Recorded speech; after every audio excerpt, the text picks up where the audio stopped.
Turn it up.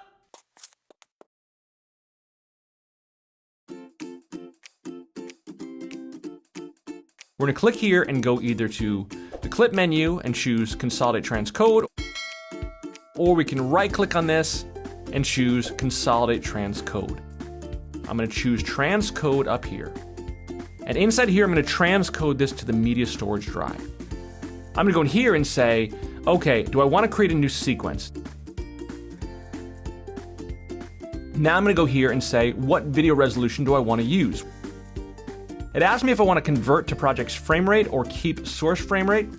I always recommend keeping the source frame rate. I just feel like it's safer, just in case you have some weird resolution file. It asks about the raster dimensions, project's dimensions, that's 1920 by 1080. I could choose the source file's dimensions in case the source was bigger or smaller. Up here it asks about handle length.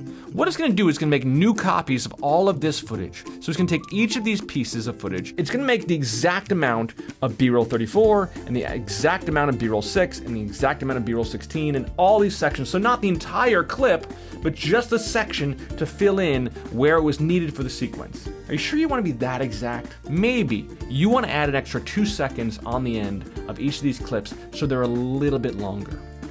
And we are going to say transcode. And when it transcode, it'll start to transcode these 13 clips, and it's making all this new footage here in this sequence. What I'm going to do, since this is the proxy level footage, is I'm going to grab all these clips here, and I'm just going to change these to orange, just so we know that this is orange, this is the transcoded media, not the linked media, and we have a differentiation between the two.